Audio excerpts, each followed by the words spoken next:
Esse homem era milionário, poderoso, e todos que trabalhavam para ele odiavam. Ninguém aguentava sua arrogância, sua frieza, sua forma de humilhar qualquer um com apenas uma frase. Funcionários entravam e saíam como se a empresa fosse uma prisão. Mas aí apareceu ela, uma mulher comum vinda do nada, e em poucas semanas ela virou o jogo. O que ela fez, ninguém esperava. E o final é inacreditável. Se você gosta de histórias reais que parecem filme, já deixa o like, se inscreve aqui no canal e comenta aí embaixo de qual cidade você está assistindo. Agora sim, bora para a história. Na esquina mais iluminada da Avenida Presidente Vargas, onde o vidro refletia o pôr do sol e os carros pareciam deslizar em silêncio, havia um prédio imponente. 30 andares de puro luxo empresarial. No topo, com vista panorâmica da cidade, funcionava a sede da Vellum & Co., um império tecnológico construído à base de algoritmos, aquisições e uma frieza corporativa que intimidava até os mais experientes executivos. E no trono desse império, sentado atrás de uma mesa minimalista, cercado por telas que exalavam inovação, estava Dorian Vellum, jovem, brilhante, bilionário antes dos 30, e odiado por praticamente todos que cruzaram seu caminho. Ninguém suportava Dorian, nem os motoristas particulares, nem os investidores. Seus assistentes duravam semanas, às vezes dias. Seu olhar clínico, sua fala cortante e sua falta absoluta de empatia o tornavam insuportável. Os corredores do prédio, luxuosos como um hotel 5 estrelas, silenciavam quando ele passava. Era como se o ar ficasse mais pesado, como se todos soubessem que um erro mínimo poderia significar uma demissão sumária. Dorian não gritava. Ele não precisava. Suas palavras, sempre medidas, eram lâminas. Certa vez, um gerente de projetos entregou uma apresentação com um gráfico desalinhado. Dorian apenas disse: "Se seu olho não enxerga o desalinho, sua mente não enxerga o mercado. Adeus." E isso foi tudo. O homem foi escoltado para fora do prédio 10 minutos depois. Mesmo assim, Vellum & Co. era um sucesso avassalador. A empresa crescia como um furacão, engolindo concorrentes, lançando produtos disruptivos e atraindo a atenção da mídia. Os acionistas o amavam. O conselho o temia e respeitava. E os funcionários, bem, eles sobreviveram.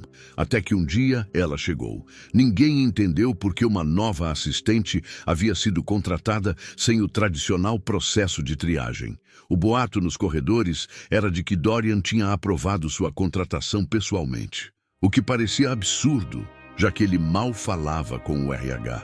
Seu nome era Clara Monteiro. E seu currículo, apesar de impressionante, não explicava a ousadia daquele salto.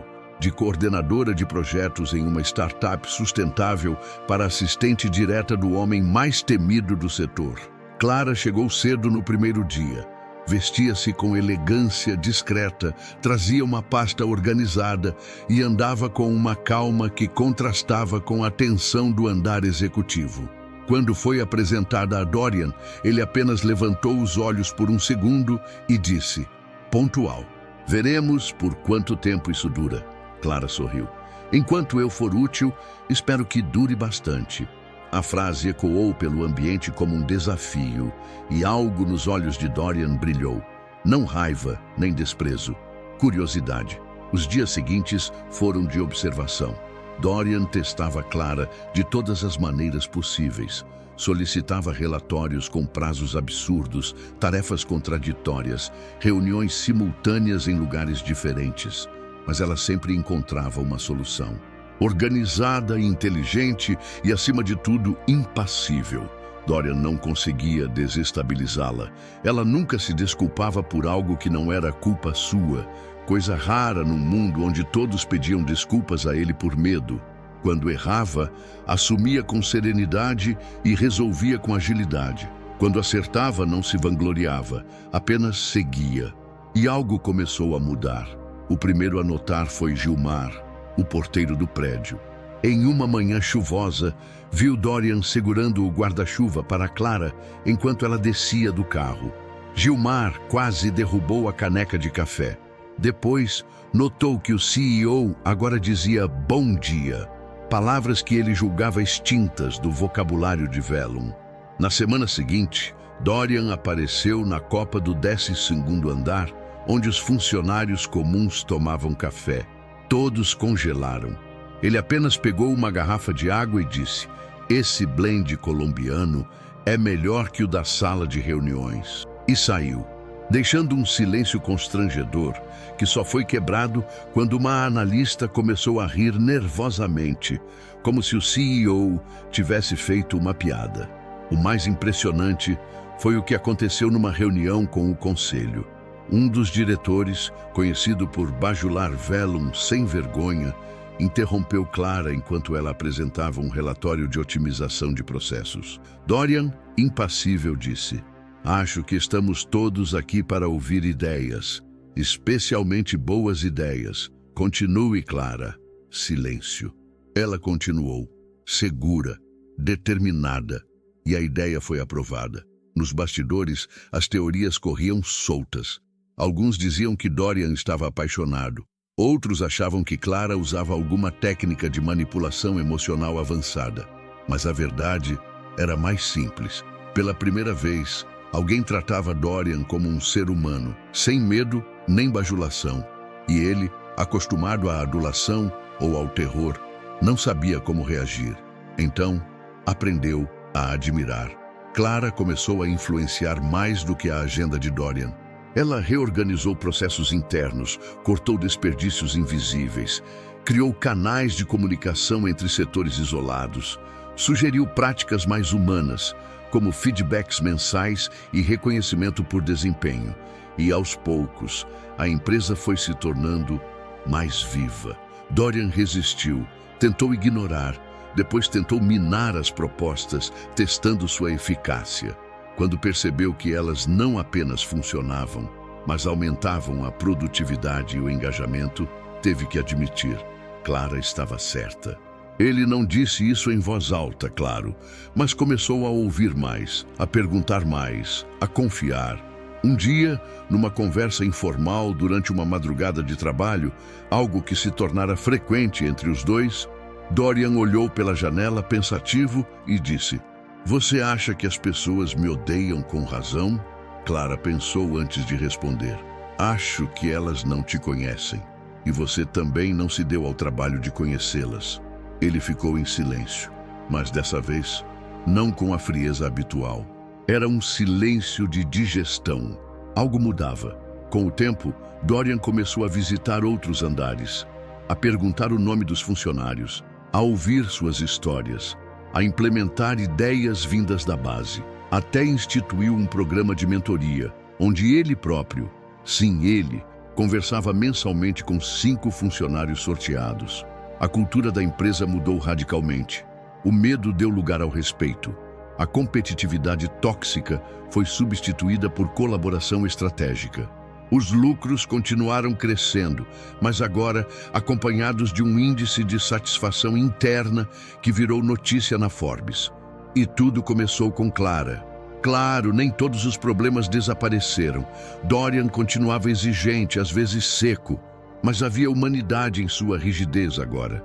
Ele aprendera a reconhecer o valor das pessoas, a perceber que não precisava humilhar para obter resultados.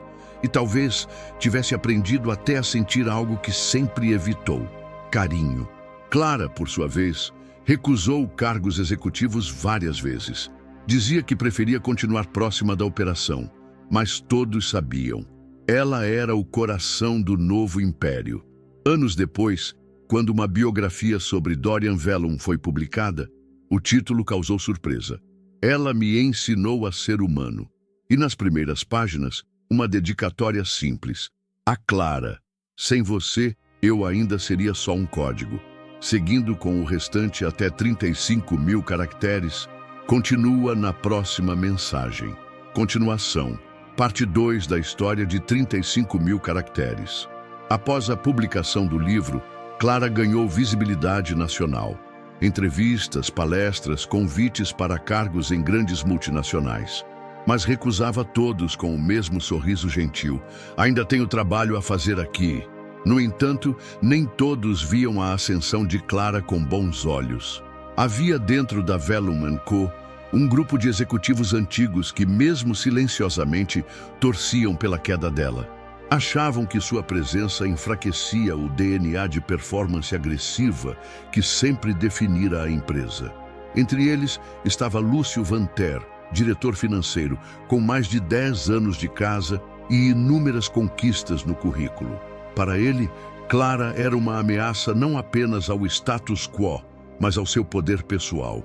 Lúcio começou a reunir informações, vasculhar dados, procurar qualquer deslize. Nada aparecia. Clara era cuidadosa, transparente e meticulosa. Mesmo assim, Lúcio não desistiu. E certa tarde encontrou o que julgou ser sua arma. Um contrato de parceria com uma ONG ambiental que, segundo ele, poderia ser interpretado como um conflito de interesses, já que o irmão de Clara era um dos fundadores. A notícia vazou para a imprensa. Assistente do CEO favorece ONG da família com recursos da empresa, diziam as manchetes. A repercussão foi imediata. As ações da Vellum & Co. caíram 4% em poucas horas. Blogs corporativos e redes sociais explodiram em comentários. Muitos exigiam o afastamento de Clara até o fim das investigações. Dorian permaneceu em silêncio por 2 dias. Nem mesmo Clara soube o que ele pensava. Pela primeira vez em anos, ela não foi chamada para a reunião matinal. No terceiro dia, uma coletiva foi anunciada. A imprensa lotou o auditório do prédio. Dorian subiu ao palco sozinho, de rosto sério. Boa tarde. Vim aqui esclarecer os fatos sobre a parceria com a ONG Raízes Vivas e o suposto conflito de interesses envolvendo Clara Monteiro. Fez uma pausa. Ninguém respirava. Sim, o irmão de Clara é um dos fundadores. Sim, a ONG recebeu recursos para desenvolver um programa de educação ambiental em comunidades periféricas. E sim, Clara foi quem trouxe essa proposta à mesa. Mas o que os senhores esqueceram de investigar é que o projeto passou por análise jurídica, auditoria independente e votação unânime do Comitê de Impacto Social, criado, aliás, por sugestão dela. Novo silêncio. Então, se houve um erro aqui, foi o de confiar que o mundo entenderia a integridade de alguém como Clara, sem precisar de provas. Ele respirou fundo. E como CEO, digo com clareza: essa empresa não se curva a boatos. E eu não vou permitir que uma das pessoas mais brilhantes e íntegras que já conheci seja atacada por interesses internos mesquinhos ou joguinhos de bastidor. O projeto segue. Clara permanece. E os responsáveis por esse vazamento já estão sendo desligados. A coletiva foi encerrada ali mesmo. Naquela tarde, Clara voltou a ser chamada à sala do CEO. Entrou em silêncio, como sempre. Dorian a olhou por alguns segundos. Não disse nada. Apenas estendeu uma xícara de chá, o preferido dela, e um sorriso discreto. Era seu jeito de pedir desculpas. E ela entendeu. Depois desse episódio, Clara foi convidada a fazer parte do conselho executivo. Desta vez, aceitou. E com sua entrada, uma nova fase começou. A Vellum & Co. lançou um braço educacional, criou um laboratório de impacto social e implementou um modelo de governança participativa que virou referência internacional. Dorian, mais maduro, passava menos tempo em reuniões e mais tempo em campo, conhecendo parceiros, ouvindo histórias, estudando o impacto real de suas decisões. A imprensa começou a tratá-lo de outro modo. O milionário que aprendeu a ouvir era um dos títulos mais compartilhados. E sempre que era entrevistado, perguntava-se sobre Clara. A resposta era quase sempre a mesma.